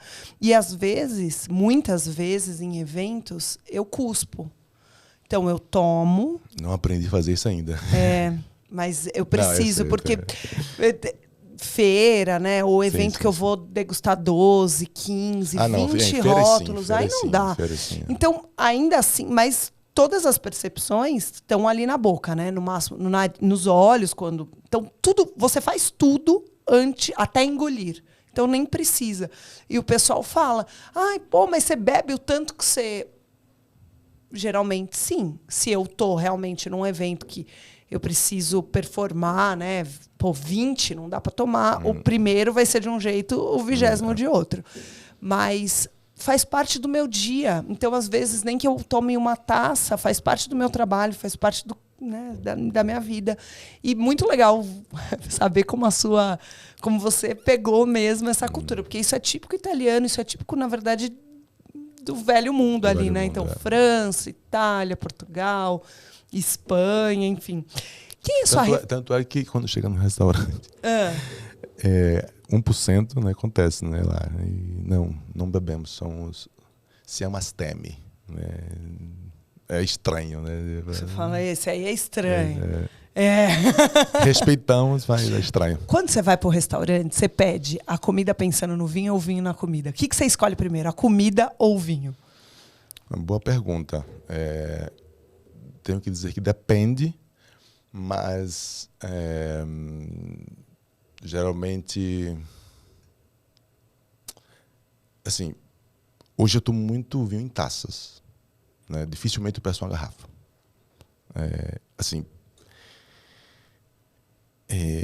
Então, eu sigo um pouco o ritual, né? Começo com um espumante, depois um branco, depois um tinto. Então, assim, dificilmente eu vou pedir uma garrafa. Mas quando eu peço, não está muito ligado, assim, não está muito ligado ao que eu vou comer, ao que eu vou beber. Às vezes eu vou o que você quer beber, por exemplo, eu vou beber isso. Te dou um exemplo. Ontem, fui num restaurante que lá tinha uma parmigiana de melanzana, né? Uma melanzana... berinjela. Berinjela... A parmegiana. Berinjela parmigiana. Fui no restaurante. Eu queria comer aquilo, então eu não estava pensando, o que vinho. Só que aí, sabendo que ia comer aquilo, eu falei assim, eu quero um vinho tinto, que não seja tão encorpado, né? Então, me direciono, mas depende do dia, depende do restaurante. Porque nesse caso você queria comer aquilo, pode ser que você abra a carta e fale, eu quero beber isso, e aí? Mas como eu te falei, raramente eu estou tomando garrafa, só mais em ocasiões quando eu estou com Aqui no Brasil isso é um problemaço, porque a gente tem essa carência, inclusive dos restaurantes. O vinho que eles servem em taça geralmente é do vinho mais safado. Então, eu sei. Você vai pagar uma fortuna, beber mal.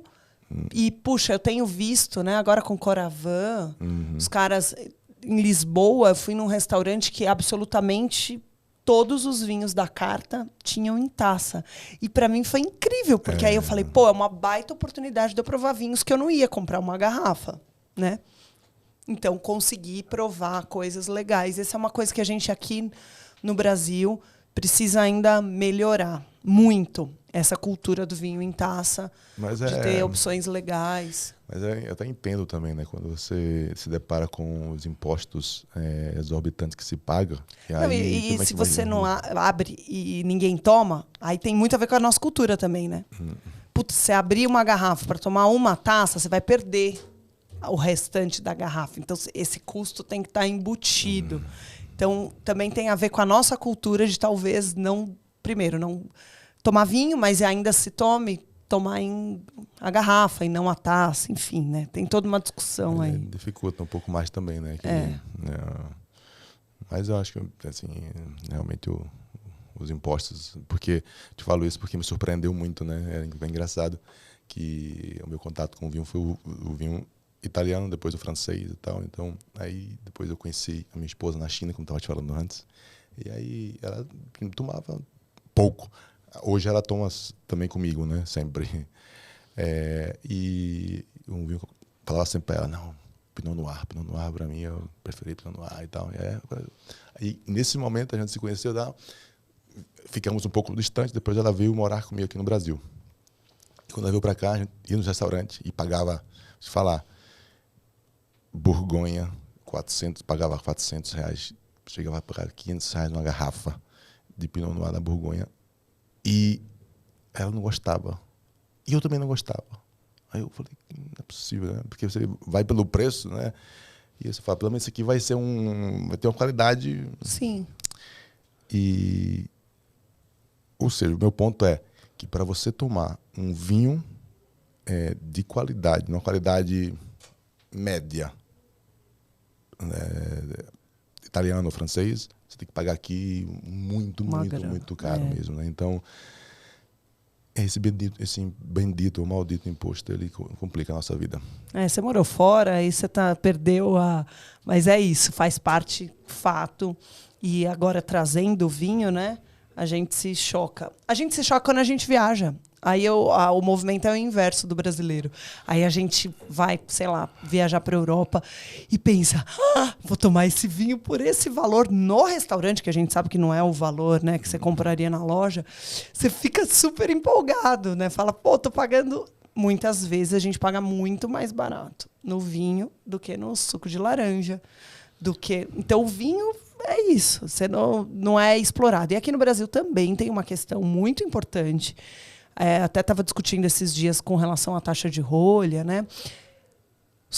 Virou um negócio dentro dos restaurantes. Então, não é mais o servir a comida e o vinho ser um acessório, alguma coisa para você ficar mais tempo lá e até consumir mais da comida. Os caras botam uma margem bizarra. Virou o negócio principal do restaurante vender vinho.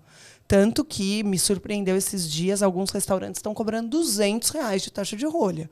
Cara, desculpa, não faz nenhum sentido. Enfim, essa é uma discussão, mas, de fato, a gente fica emputecido aqui, porque para beber bem você tem que gastar, desembolsar. E mesmo para comprar na loja, os impostos, né? O nosso sócio aí, o governo, está mamando bem aí. Principalmente quando o vinho ainda é taxado como bebida alcoólica, né? Então, enfim, tem toda aquela questão de não incentivar o consumo de bebida alcoólica. Então, eles fazem isso também como uma forma. É isso, bem-vindo ao Brasil. Me fala. É fácil. Não é. Mas se fosse, a gente ia fazer. Se a gente faz sendo difícil, se fosse fácil, aí. Me fala quem é a sua referência no mundo dos vinhos. Minha referência. Já falou várias aí, né? Foi. Durante a. Eu vou. Essa experiência. Pô, pode ser um amigo, pode ser. Claro, pode ser qualquer pessoa. Pode ser famoso, não, né? Pode, não, pode ser. Esse amigo que eu falei, que é o Diego Decco Giovanni, que a gente abriu, né, junto ao Logo Divino. Ele foi ali. Que é o sommelier brasileiro. Isso, o sommelier brasileiro. E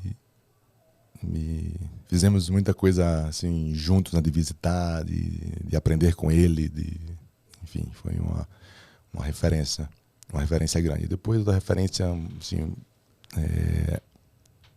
digo, famosa, conhecida, é a mentalidade desse cara, né, que é o Ângelo Gaia, porque é muito legal.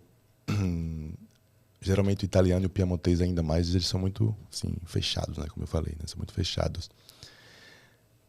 E ele, piemontês, tem uma abertura de mente para, assim, abrir mão da Doc G, Barolo, porque ele queria colocar no vinho dele um pouco de Barbera.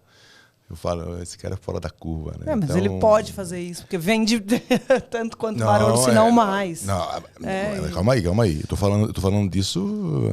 Não, sim. Há um não tempo atrás, agora. né?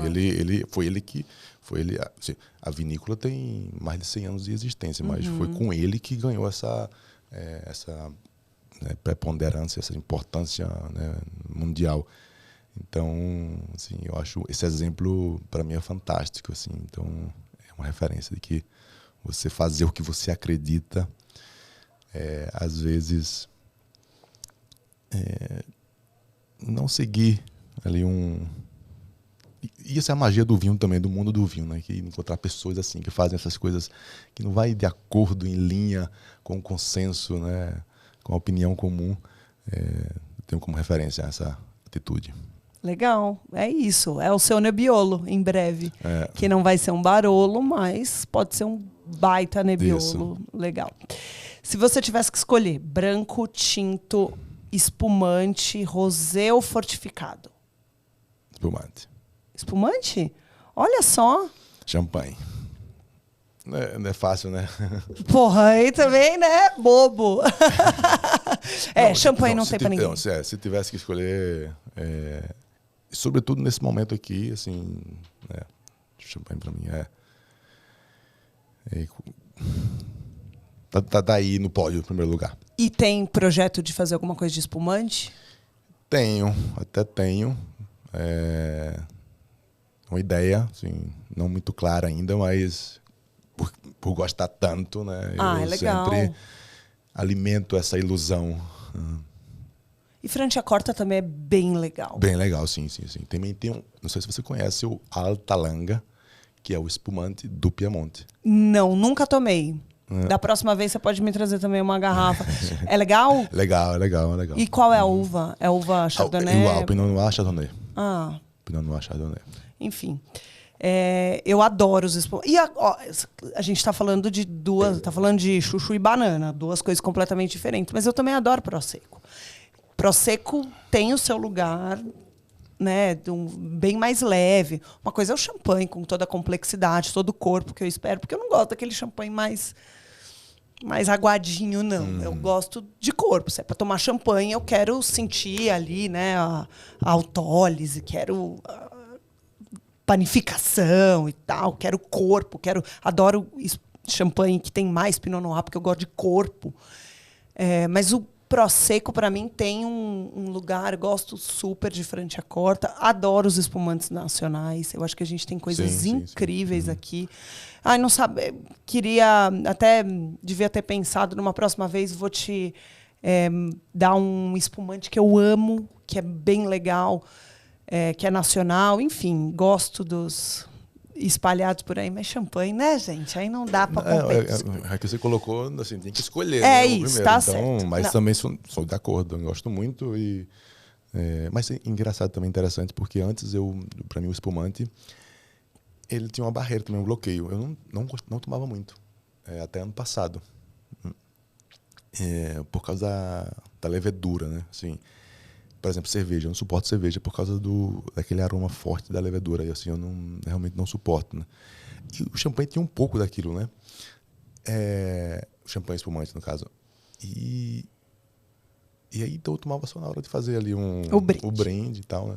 Mas duas experiências me desbloquearam, né? Que foi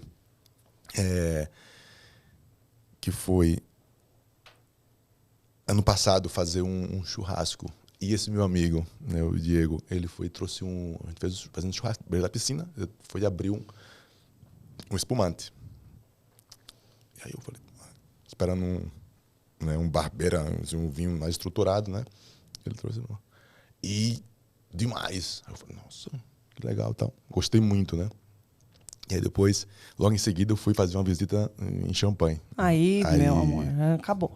Né? Game over, aí zerou a vida, é isso. Depois que fui para lá também, aí eu já fui porque eu amava muito, e aí depois acabou, um caminho sem volta. Uva favorita, se tivesse que escolher? Acho que Chardonnay. É legal, né? Porque tem uma gama enorme. Tem desde o mais... num lugar frio. Tem um Chardonnay alemão que eu amo, que você... Cara, Chablis também, né? Enfim, maçã verde, aquela coisa. E também tem aqueles pesadões, quando você passa ele por madeira há bastante tempo. Então, também acompanha. Então, é uma uva bem versátil. Assim, para escolher e sair do muro, eu diria Chardonnay. Mas, assim, o mais justo seria dizer o top 3, que é Chardonnay, Pinot e Nebbiolo, né? E o Nebbiolo está ganhando muito, assim, um espaço, porque, como eu estava te falando, para você tomar hoje um Pinot, porque Pinot, quando eu falo, Pinot em geral, mas Borgonha, né? E pra você tomar um Pinot que você... Uau! Que bom essa coisa, né? Você tem que realmente gastar. E os Nebbiolos, assim, eu tô me apaixonando porque você pode fazer também desde grandes vinhos de guarda, que vão envelhecer, como vinhos leves, prontos, frescos. Então o Nebbiolo tá ganhando muito espaço, né? Minhas escolhas. Um acontecimento especial envolvendo vinho na sua vida?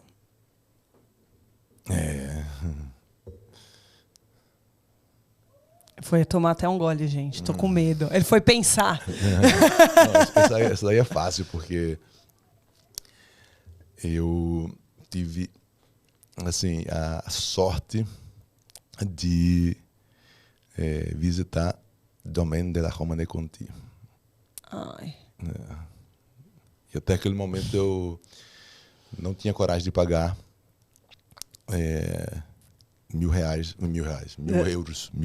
né? Eu que tinha visto 1.000 euros assim, eu falei assim, não pago, assim, não tenho coragem. E depois dessa visita, aí você fala assim... Merece. Vale. Pois é. Acho que Vale. Pois é. Ai, incrível, né? Bom, aí, Robertinho.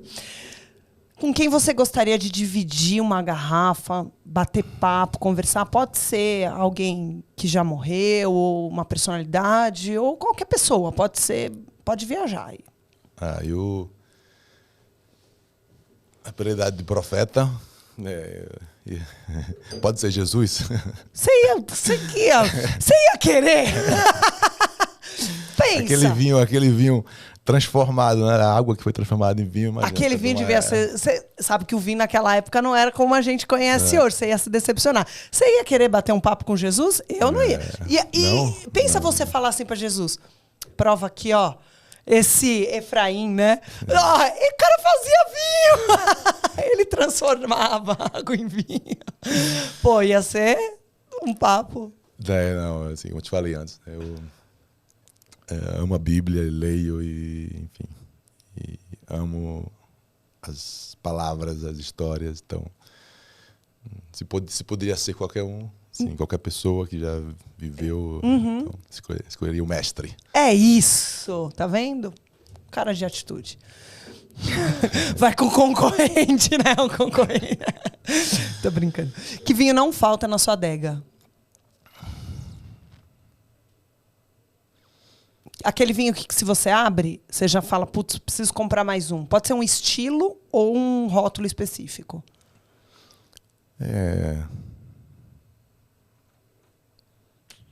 Espumante.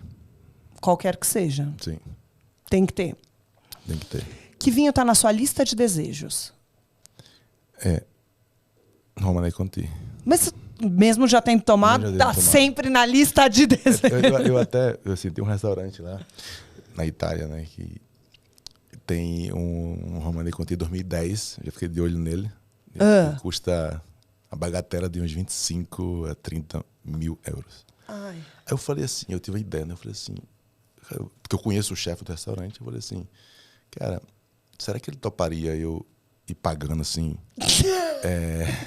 Eu começar esse ano, e aí cada ano, né, ou seja, pagar 1.000 por ano. Uma cota, pagar 1.000 por ano. Para daqui a 30 anos eu abrir essa garrafa. Ou seja, não. Esse Romanée 2010. Eu pensei nessa coisa, eu quase propus. Jura? Juro. Porque eu fui lá nessa visita. Olha, eu vou te pagando 1.000 por ano. Daqui a 25 anos a gente se encontra. Eu pensei, o cara é meu amigo, né? O chefe, ele tem uma das adegas mais incríveis da Itália. Jura? Chama La Ciao di Tornavento. Depois dá um Google e vê a adega dele, é coisa assim absurda. Já quero fazer uma visita para ele me levar a todos esses restaurantes. Coitado do meu marido. Amor, 25 mil euros. Prepara 25 mil euros, tá, bebê? E aí foi isso. Eu não tinha coragem, né, de pagar assim, valores altos por uma garrafa. Né? Não tinha coragem. E tive a sorte de ser incluído, né, nesse grupo que foi fazer a visita. E aí experimentei da barrique, né, com aquela pupita. Meu Deus! 2015. Hernandes. E aí a mágica ainda foi... O chefe de cava foi lá e levou a gente, né, na adega enterrada, dentro, assim, embaixo. E aí ele abriu um branco, não falou o que era, a gente experimentou e tal. Também espetacular, um Batar Montrachet, depois ele falou, né? Espetacular. Depois ele abriu um tinto. E aí ninguém sabia o que era, né? E aí era um Romanée Conti 64. 64? E aí foi assim, um absurdo, né? Só que antes dele falar já era uma coisa assim que difícil de escrever, né? Porque parecia com mel, mas não era mel, parecia com vinho, mas não era vinho, uma coisa assim, uma alquimia que acontece que... Esses vinhos mais evoluídos, a gente tem que ter noção do que está esperando ali, não é um vinho comum, né? Mas assim, tava fresco, tava vinho, mas eu falo assim... Tinha... Sim. Então, depois dessa experiência, aí desbloqueou, né? Eu falei assim, não, merece, então eu fico sempre aí à busca de uma ocasião para degustar mais uma vez, que foi a única vez, né, que eu degustei, né, nessa degustação. Né? Então, é o objeto, né, de desejo. Agora só tá mirando lá no 2010, do 2010. Seu amigo. É isso. Você falou aí bastante de religião, né, de fé. Que vinho é servido no céu?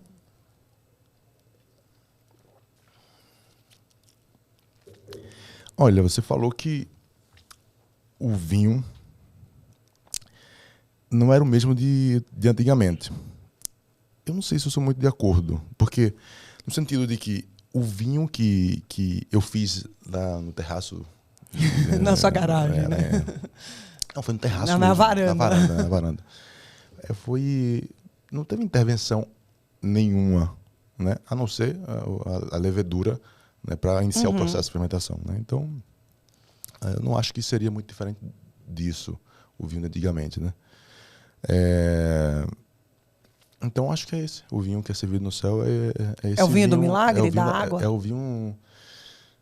não, acho que não. Porque os milagres, eles acontecem somente em ocasiões específicas e especiais. E eu até estava pensando ontem sobre essa coisa, né? Porque a história da Bíblia conta a passagem do povo de Israel quando estava no deserto e quando entrou na terra prometida. E eu fiquei pensando, se Deus fosse a favor dos sistemas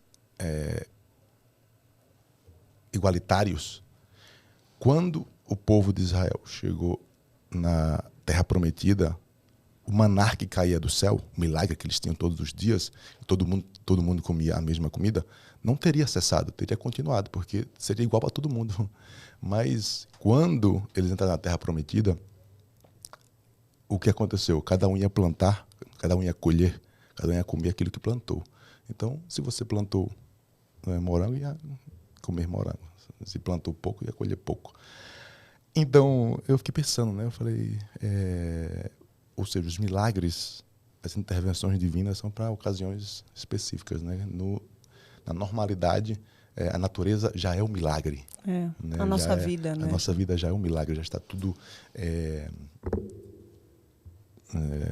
tudo à disposição nossa para o nosso desfrute, né? Então, eu acho que não é um vinho especial, milagroso, é um vinho que da natureza, que já está em nosso meio. É isso, é um vinhozinho natural. Natural, da uva. Sabe Deus que uva. E que vinho é servido no inferno? É o vinho que foi vinagrado, né? Do fel. É o vinho que não deu certo.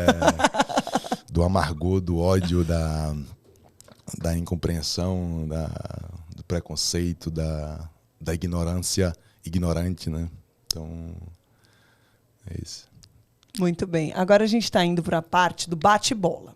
Você vai falar o que vier à sua cabeça, tá? Maravilha. Primeiro que vier. Mesmo que depois você fale, putz, não fez muito sentido. Mas primeiro que vier, tá?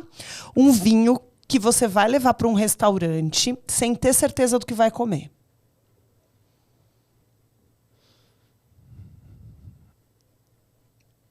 Já veio 50 boa, na sua cabeça e você ainda não falou. Verdade. Seria um Chardonnay. Bom. Chardonnay da Borgonha. Não é qualquer Chardonnay. Um vinho para curtir a fossa. Aquele vinho que você tá mal, você tá se sentindo mal, você precisa de um abraço. Aquele vinho que te abraça. O Efraim. O Efraim porque tem esse nome porque é um personagem bíblico e justamente o nome me veio quando eu estava no processo de definição das etiquetas, né, e tal. E eu estava em Turim e eu li esse versículo da Bíblia que dizia José do Egito, né? Ele sofreu bastante na vida. Depois nessa passagem tem Deus me abençoou na terra do Egito. Não. Deus me abençoou na terra em que sofri. Ele nasceu um filho, ele chamou Efraim. Então, para mim, Efraim significa isso, né? Significa essa capacidade que a gente tem de superar os momentos difíceis, de crises, as adaptações, e é muito legal, né? Porque Deus me abençoou na terra em que sofri, né? Que terra foi essa? Uma terra que não era dele, uma terra estranha, estrangeira, né? Então, para mim, tinha muito a ver isso, né? Fazendo vinho numa terra que não é a minha. Então, teve adaptações, teve, assim, não vou chamar de sofrimentos, mas de sacrifícios que são feitos, né? E o Efraim, para mim, significa isso, né? Essa capacidade que você tem. Então você bebe ou quando você supera um objetivo ou quando você está passando pelo sacrifício. Você supera o sofrimento ou quando você está no sofrimento. É isso, para dar um abraço, fala, não, peraí, tá chegando minha hora. É isso aí. Um vinho para levar numa festa que tem desde a sua tia que não toma vinho até aquele amigo chato, enochato que torce o nariz. O vinho suave. Não é o suave. Não. É porque aqui o vinho suave. Não, o vinho suave que é o vinhozinho doce, né? Então não, achei que era o suave. Não, é o suave mesmo, docinho. Quando você falou com da minha tia, eu lembrei. Ela vai querer um vinho doce. Ela vai querer um vinho doce e a gente também tem um vinho doce, né? Que é o nosso de sobremesa? praqueto. É colheita tardia? Não. Pacificada? Como que vocês fazem? A gente só... A temperatura estão em aços inox e a temperatura é controlada. E quando o processo de fermentação começa a acontecer, baixamos a temperatura, bloqueia a fermentação. Interrompe e o resíduo... Fica açúcar ali. A levedura não comeu tudo. Não comeu tudo. Legal. Sim. Interessante, hein? E assim, o que eu tenho notado também é isso, que aqui no Brasil, por não ter a cultura ainda do vinho seco, quando você inicia com esse tipo de vinho, seria assim, um vinho para entrar, para você começar. Né? Então, porque a gente tem, né, aquela memória das coisas mais doces, refrigerante, Toddy, achocolatado, né, o mesmo suco que o povo bota açúcar. Então, quando criança, a gente tem essa lembrança aí de coisas mais docinhas, né? E aí, geralmente, de fato, é uma entrada. Mas vá diminuindo a quantidade de açúcar, que aí vai abrindo leques bem interessantes. Tanto é que o espumante, por exemplo... o DM. O DM, assim, nunca tomei, mas o Padosé e o Extra Brut eu não gostava muito. Hoje... são os que eu mais gosto, né? Então, você vai se acostumando, o paladar vai se adaptando. Então, o paladar vai mesmo. Menos açúcar. Olha só, uma coisa, nunca falei. Você falou de menos açúcar, é muito legal, porque eu digo que eu só me tornei jogador de futebol profissional porque eu deixei de comer açúcar por um período da minha vida. Eu não comia açúcar, nada de açúcar, nada. E eu digo que, obviamente, num pacote de muitas outras coisas, mas o fator preponderante foi deixar de comer açúcar. Então, menos açúcar, deixem de comer açúcar. Vamos mudar de assunto? Um vinho perfeito para uma festa na piscina. Eu tô puxando a sardinha, né? Eu vou falar ou o Grignolino a 14 graus, 13, 14 graus, ou um Nebbiolo jovem. Gente, nunca ninguém falou. O povo fala, um rosé, champanhe, sei lá. Aí ele manda um Nebbiolo jovem. Ó, tá vendo? Porque o Nebbiolo, esse é o ponto, o Nebbiolo jovem. Ele fica mais leve. A cor também vai chegando ali pro rosé, entendeu? Então, até também o Grignolino, né? Que ele tem a cor já mais para o rosé, para o rosado. Um vinho perfeito um vinho perfeito para o frio da montanha. Aí eu vou de Bordeaux. Bordeaux, Merlot ou Cabernet? Porque até o Merlot, Bordeaux, né? Aquele clássico blend, né? O blend, o corte bordalês, né? Um vinho que todo mundo precisa provar na vida. Um cara do profeta. Né? Vai fazer puxar a sardinha aí. Né? Um vinho, uma música e um lugar. Você tem que escolher o combo, os três juntos. Vinho, música e lugar. Vamos começar com a música. Viva la Vida, Coldplay. E... O lugar e o vinho.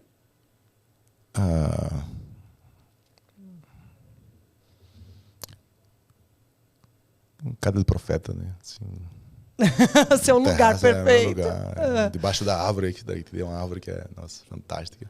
Debaixo da árvore, Viva la vida. E Tomando o quê? tomando um pinot da Borgonha. Um pinozão. Essa próxima, acho que já tenho... Apesar que você também já falou, então não sei. Borgonha ou Bordeaux? Borgonha, Borgonha? Sem dúvida. sem dúvida. Essa aqui eu tenho certeza, tá? Mas eu faço porque tá no script. Brunello Barolo. Barolo. Se tivesse que escolher nunca mais ter nenhuma relação com futebol, seja jogando, seja assistindo, ou nunca mais tomar vinho. Futebol de lado. Você deixa o futebol? Não. Dane-se o futebol! Eu faria isso, mas ia ser óbvio, né? Mas você eu não sabia. Que se dane o futebol. Não é que se dane, né? Mas tem que escolher. É isso, se tivesse que escolher. Porque a vida é feita de escolhas, né? Então, isso. E cada escolha são 99 coisas. Gente, olha, coisas que são... olha só, hein, Brasil, surpreendendo. Agora, uma palavra. É uma palavra mesmo. Uhum. Vinho combina com... Humanidade. Vinho... Ah, não. Volta. Futebol combina com... Alegria. Vinho não combina com... Violência. Futebol não combina com... Violência também. Vinho, para mim, é sinônimo de... Transformação. Futebol, para mim, é sinônimo de... Sonho. O legado que o Hernanes quer deixar é... Difícil com uma palavra. Essa eu libero ser mais palavras, vai.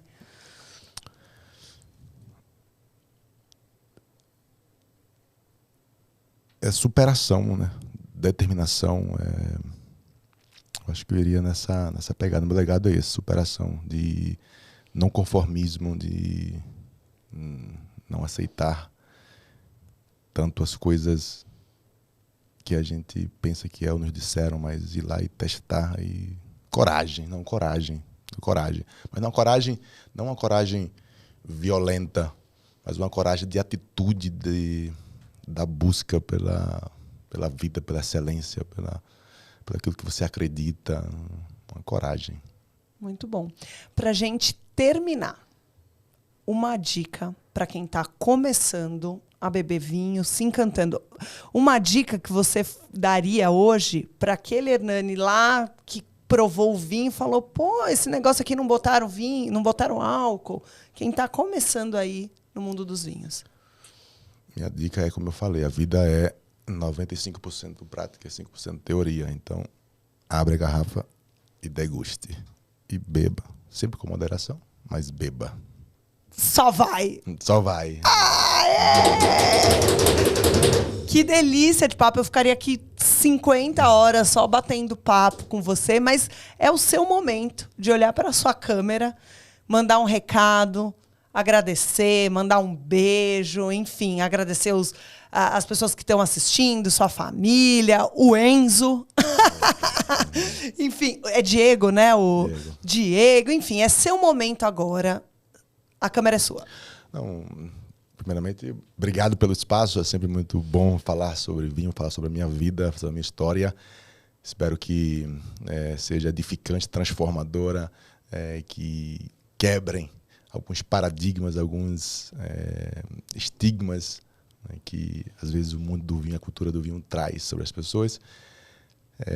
Obrigado a você, obrigado a todos vocês que me acompanharam aí nesse meu percurso de crescimento, em descobrir, né, o mundo do vinho. E obrigado ao torcedor brasileiro, em especial torcedor são paulino e também rubro-negro. E é isso, gratidão por tudo, né? E estamos juntos. E se você não experimentou ainda, tem que conhecer os vinhos. Como é que a gente faz? Aproveita. Como é que a gente faz? Inclusive, eu vi os valores. Legal, vocês estão praticando valores bem legais. Sim. Porque essa era a minha política de inclusão. Né? Como é muito legal isso. Eu não tomava, não conhecia, não sabia. Hoje estou produzindo vinho. Então, é uma transformação muito grande. E é uma cultura legal, com valores legais. Então, eu quero ser um embaixador também. Né? Então, as pessoas têm que ter acesso para conhecer. Né? Então, se você quiser conhecer, www.cadeleprofeta.com.br, você vai entrar em contato com a nossa, as pessoas aptas a ajudar, a auxiliar. Tá só no... Tá só... Não, temos em... Vocês já têm alguns pontos de venda também. Temos em São Paulo, sobretudo, né, temos alguns pontos de venda e alguns restaurantes também já está. Legal. vendendo. Mas aí o ponto é, entre então no site, entre em contato, que o pessoal vai te ajudar a encontrar, seja mandar, Isso. para Isso você aí. tomar. Aí, vamos fazer o nosso brinde final? Opa. O Efraim, quais são os outros rótulos? Efraim, o Barbera Leve. O Barbeiro ele não tem nome, porque não deveria existir. Foi assim de última hora, então... Ainda não tem. O Saudade, que é o grinholino, e o Momentum, que é o... Que é o doce. Que é o doce, que é frisante. Né? Que legal. Vamos fazer nosso brinde final? Vamos. Saúde. Saúde, muito obrigado. Obrigada. Até a próxima temporada.